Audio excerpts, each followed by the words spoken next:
Hello everyone, welcome to another week in my wet garden this week. I've had a terrible wet week, but never mind. I said I was going to show you a bit of propagation, so here we are. It does help when you're propagating, keep your labels, if not with the plant, so you know where the labels are when you plant them, so you can go back and have a look.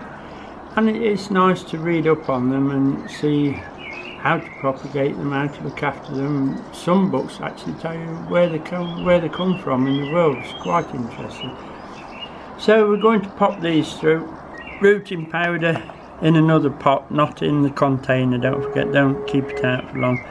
Knife, dibbler, or in my case a piece of bamboo, which is the same thing. When you go around taking your cuttings, if you're doing a conifer, this is gold flame conifer, what you want to do is when you actually take the cutting, take it with a heel. Right, rosemary, I've taken that, it looks a bit long, I'll cut it off here. What I'm after is this little bit of wood on that one, that makes rosemary root better. Euonymus is easy, we'll just go into nodal with that. This is Hydrangea paniculata grandifolia. This is the red version, which is rather nice. I just took a branch. I will just take normal cutting off that. Aucuba, spotted laurel. Just again, now you can do this one in the autumn by taking a longer cutting with some wood on it, like you've done that one, with a little bit of wood on the bottom, and insert it into the garden in a spare bed somewhere. That will take quite easily anyway, but if you do it this way, it's very similar. So let's get on with it. This one's potentilla. It's the white one. Looks plenty long. I'll have to go around and spray because that's actually got aphid on it there, so, but we're not going to use the tip. This tip will use too soft. As soon as it dries out, it will go over. So we'll take that tip away. Look, we don't want that, and we'll go to the other end, the business end, the cutting rooting end, if you like. Take that one, and we'll take that one off. Most of the cuttings are nearly always the same. Now this is pretty short, but we'll just trim it under there as well, nice and square. And there's your little cutting nut. So dabble in there, shake it off, you don't want too much of that. Put it quite deep though, and then push it down. This compost, potting compost, peat free of course, 1 part compost to 1 part sand, horticultural sand that is, and then a couple of hands full of grit just to open it up a bit more. It should be enough to root these off. Right, so we'll do, that's 2 of those. Let's do the juniper. Spreading juniper, this one is. I think we're going to clean this off first. Look, we don't want those on. Take that off. Right, now same again, if you put that all in there, that'll never make it. So we'll take a couple more off from the bottom, look. Okay. Don't leave too much stubs on here because they'll only go on. Again, this top, it won't hold up. As soon as it dries out, it'll droop. So we'll find our way in and we'll cut there, look. See? Bonk, got him. There's not a lot in there for it to root. Now it still looks quite a bit on that, much on, so we'll take some off. There you go. We'll just trim the heel. There's the heel, look. This will probably go rotten, this bit, and stop the rooting, so we'll just take that off there, look. Now you can, if you wanted, because you've got a little bit of wood there, You could just do a straight cutting without the heel, but I find the root a little bit better if you've got a bit of a heel on them. So into the powder, bang it off, and then make sure it's not a hung cutting, hanging in the middle of nowhere. Make sure it's all, that will be fine. Akuba or okuba. We're going to, we'll ignore the bottom now, we'll work on this one, and we'll half the 2 top leaves, and we'll put these in a bit deeper pot. So we're going to just normal. Try not to go too close to this. If you go too close, it won't root. And these just down there. It's easier on these to show you how it's done actually. Right, that's that done. Now if you left it like that, there's no chance with these big leaves the evaporation will be too great. So get them down like that, and make sure you're not cutting the top off your cutting, and just straight across. That's a lovely cutting, look, you see. Now these we're going to do in the pot.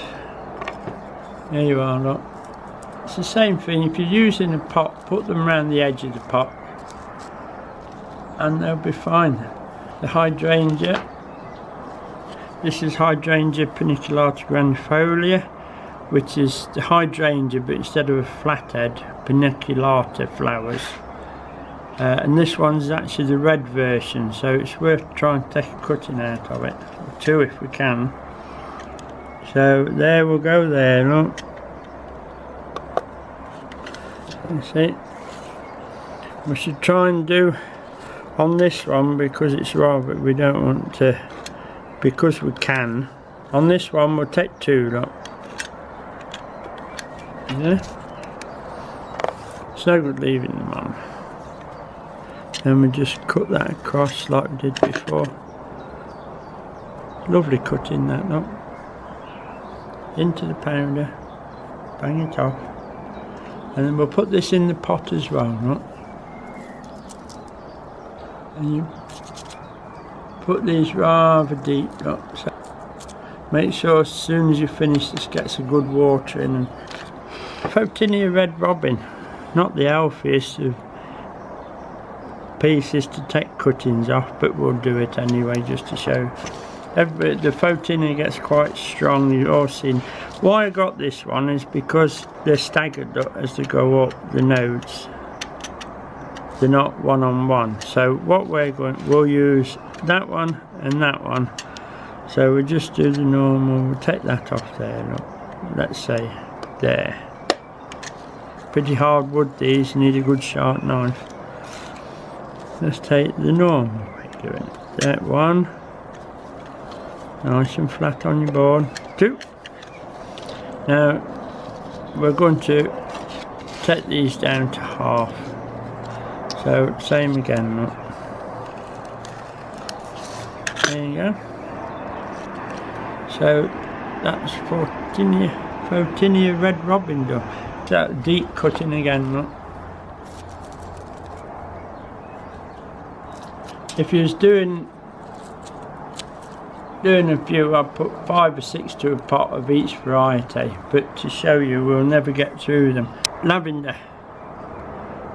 see how floppy it is? Well, that's going to happen anyway when we take the cutting, so let's take that off, shall we? A good idea is always take your top cut at an angle and your bottom cut as a flat, and then you know which way, if you do get bare stemmed, you'll know which way up it goes. Now with this one, look, you see there's two little growths there. Well, we don't want those, so we'll chop. When we cut the leaf, we'll cut through that as well. Look. There you go. Just take that off, and that is a lovely little cutting. That's it. Make sure it's not stuck with nothing under the bottom. There you go. This is your rosemary. You can see I've taken it with a sign that's got, let me show you there. So it's woody and then stem. It's that node there with the wood, that's what we're after. So same again, we don't need all this top, the top will just flop. So there's a nice cutting into the throttle there. Don't let them think you can get it too big. And we'll remove that. It smells nice. There you go. Look.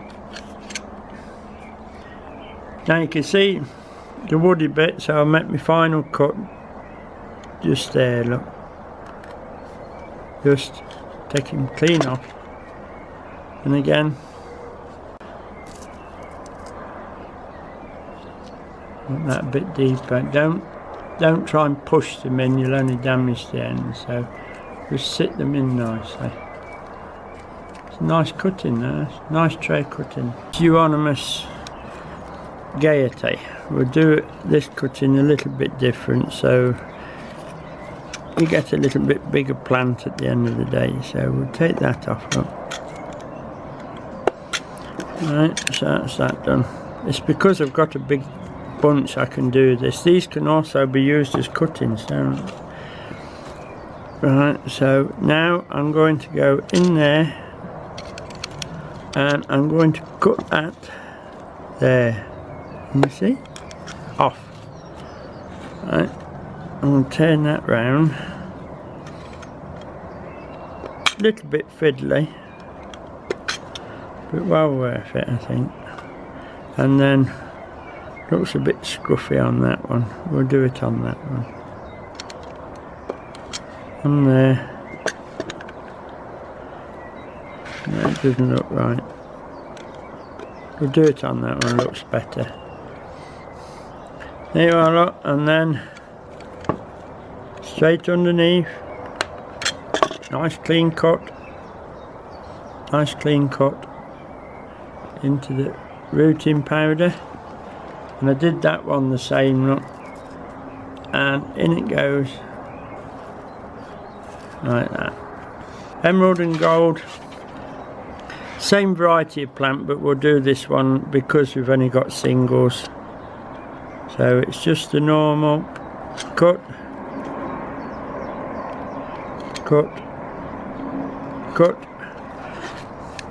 And these root very readily. So I think I might just take that off. There. Not going to trim this one because I know it will root well. And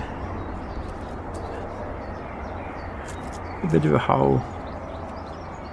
And in it goes. Vigelia. This is the red, or as we like to call it, rosea. Another one of these with the floppy top. Look, if you take the cutting using this as the lead, it'll just fall over. So let's take that off. It's an angle, look. We'll do this as the node. There and there. And then we'll cut straight across below the node. Straight through. Half the leaves. Saves you that. We'll put it in the deep pot because it's a long cutting. And in he goes, and then make sure you get it all in. There you go. Spirea Juta bridal wreath, this one. These very easy cuttings to do. We just take it off the branch. We'll take a couple. I got a spider on me. There, look. I was lucky. Same again, floppy tops. We don't want floppy tops. So we'll take that off and half that leaf as well while we're there. Look. And again, there. Cut. Cut. Cut. Cut. There you go. And this one. because they're so small and they do root quite easy, what we'll do, we'll put both in the same sow. Watch you don't bend the edge. If you bend that, it'll bruise and we'll not get a strike over then. We put that in that side.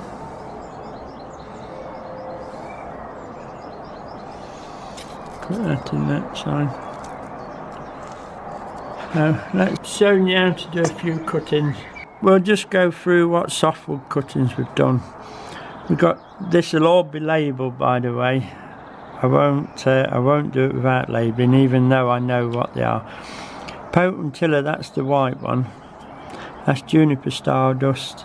That's a lavender blue, English blue. Rosemary. This is euonymus emerald and gold. This is euonymus gaiety. That's Spirea ajuta bridal reef. We got hydrangea paniculata grandifolia. That's the red version, which we need to get those going. Acuba, spotted laurel. Remember, we can do that one. This is a prunus as well as that, so both of those could be done in the autumn. This is the Weigelia rosea. Later this week we'll go down and we'll put some straw around the strawberries, which one or two are actually turning now, so we need to get straw on. It just helps keep them clean.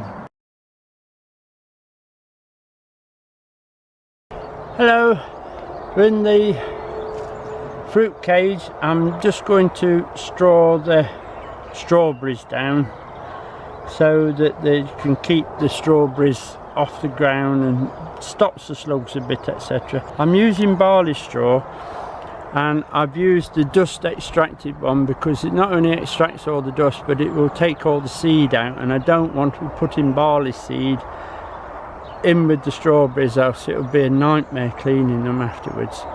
So nice clean straw, no seed, and we'll put it under.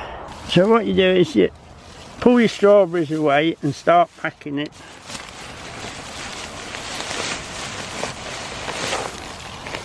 Just pull them away and start packing. It's rather a long job, but it's worth it. And it also, where your plants, these plants are a bit tight together, so it just gives us a bit more room as well.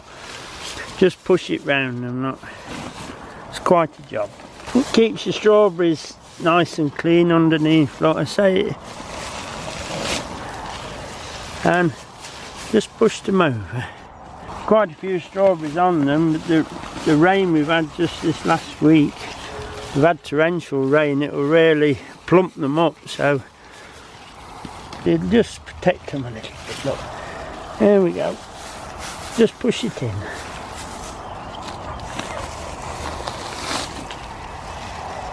If you can see there, look where they're on the floor, can you see? Look at that. They'll just get dirty and be full of slugs. Just carefully pick them up though, because they'll snap off at this stage. And just keep them off the ground a little. And then I'll just work my way along the rows like that. There'll be a bit of straw gets on top, but that'll soon wash down with the wind and rain, they'll be fine. One or two are actually starting to ripe. As you can see, one or two are just beginning to ripen a little. They'll ripen off nicely. The net will keep the birds off, which is a brilliant thing. I was just down the garden and there's one or two courgettes ready, so I always carry the knife with me in there, look, when I come down, so we'll take those while we're here. Don't want them any bigger if we can help it, because they'll all come together. This rain hasn't helped, it's really brought them on. There's another one there, we'll take that one as well.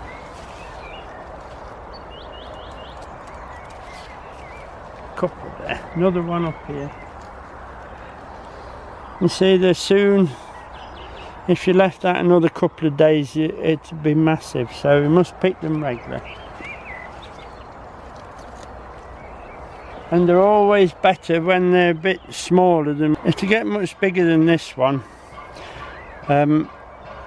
we normally blanch them and put them in the freezer, and we use them for stews in the winter. But you can even blanch these if you get too many. You can always blanch them and freeze them. They freeze quite well. Right, we'll turn this potato out and see what we've got or haven't got. So I just cut the strings and take the canes out now.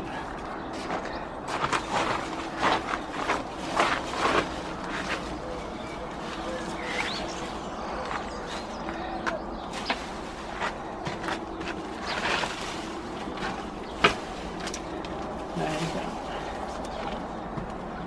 you go. We'll cut the tops off and get rid of those.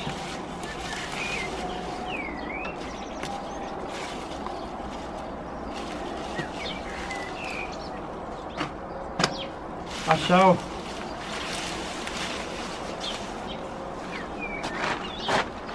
I'll dry the tops out and I burn them. I don't use tops on the compost heap. Right, let's see what we got. You ready? Take this mess away without my phone.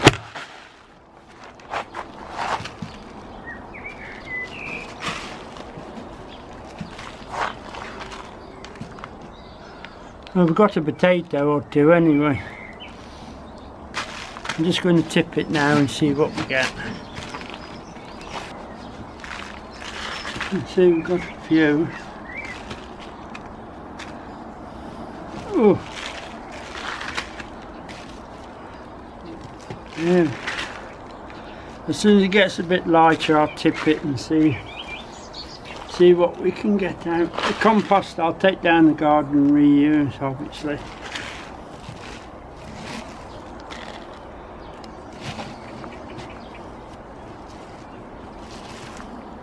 Well, we've got a few. A bit numb. Right, I should be able to tip them now, I think. We'll try.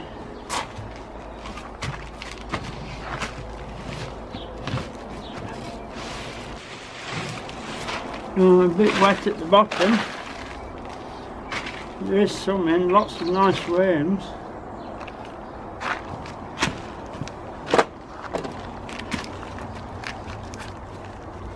Right, let's put down what we've got and let's have a look. Nice new potatoes, skins are coming off beautiful.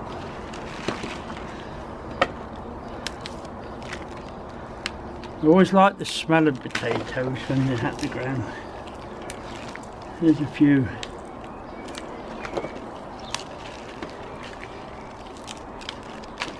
Let's take those bits off.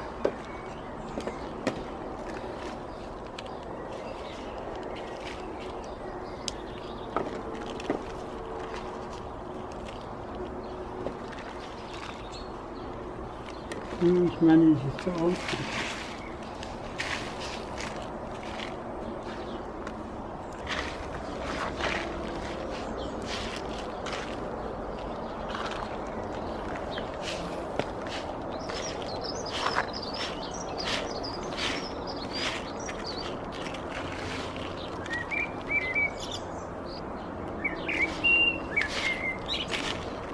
Right, we've got 2 or 3 boilings there for us. Lovely potatoes. There you are. Seems a lot of effort for a small return. So that's the new potatoes. Didn't get many, but it has been the best years for them.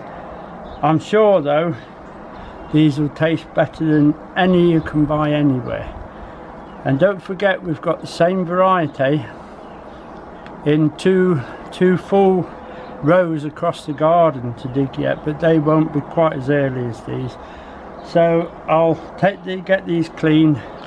It's best to let a bit of air to them, let them dry before you take them in.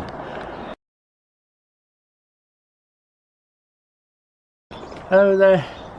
Well, we've lifted the potatoes. Very disappointed with it this year, but in true gardener's tradition, I've got to blame the weather.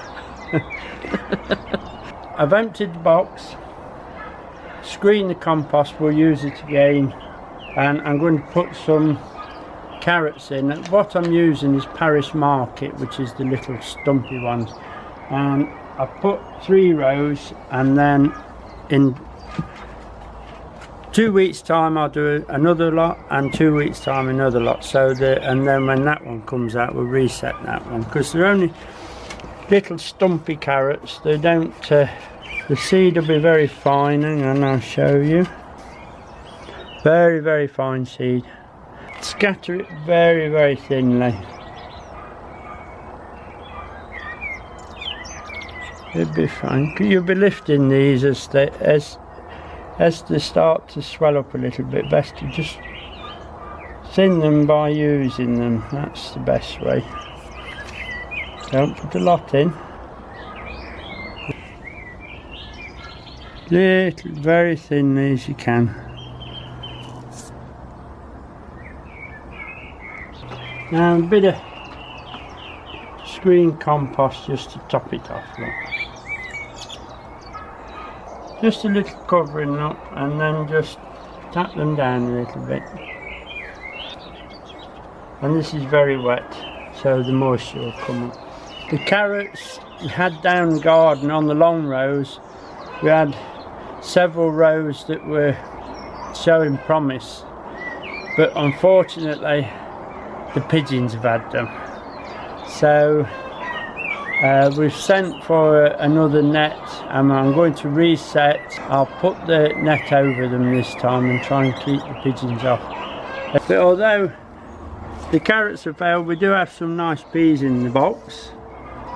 We also have lots of peas down on the long rows, doing rather well. But kohlrabi is swelling up well, as you can see now. They seem to be doing rather well. Everything that we put in the boxes, they seem to be doing rather well. The cabbage, nearly there, look. Nearly there, they have to do fine. And up here in the boxes, you can see, the washing up liquid seems to be working, because they're very clean. Very clean, happy with that. Courgette in there, be ready tomorrow. It looks a bit tight, but it's working well. There's more courgettes there. Broad beans coming up nicely, look, as you can see. Let me move that. There you are, look. Beetroot, nearly ready for pulling. We don't want them much bigger than that. These are the parsnips, no interest in those yet, we'll let them go. Celery. What we might do is let these get a little bit more bottom on them, and we'll thin these and have these as very young celery on the salad. They'll be absolutely delicious. Celery goes as we use it. There's a few French beans at the back here. They're doing fine. They're only going to get what, 60 centimeters high, hopefully, and they'll be fine, because this will be gone. We'll use these, and then the French beans can come up, and we'll drop some lettuce in the front of this, or some baby carrots might go nice in that. Another courgette in there, look, that's nearly ready. That can come off maybe tomorrow. And these are a couple of cauliflowers. They'll be hearting up soon, they're fine. Yes, they've got the blueberries are coming. A little bit disappointed with the crop. A lot of it was knocked off by that bad weather, but we do have some coming. But they're only 2 years old, so we don't ask a lot for them yet. Maybe next year we'll have a really good crop off them. There's a few, but not. We'll leave them to grow another year. Hello everyone, Friday again. This week seems to have gone awfully fast. But the weather's picking up a bit now. There's longer gaps between the clouds at the moment. Pigeons have taken all of the carrots, and then yesterday or the day before, the baby rabbits in. Now, baby rabbits are notoriously bad to keep out. They're so small, they get through the smallest gap in the fence. I've been round the fence and I think I can see where there's coming in. I've plugged that up. Anyway, so for the pigeon wise, I've sent for this mesh. I'm going to reset the carrots and put this mesh over them, and they should be alright. But that's what that's for. It's been a good week for growing with all this rain. It's done no harm, but not a very good week for getting the work done. I've just mown the lawns and it was quite a lot of grass. It's growing well, and it's all on the compost heap, so it's all doing good. Right, well, that'll be about it for this week, and hopefully we'll see you next week. So it's bye now.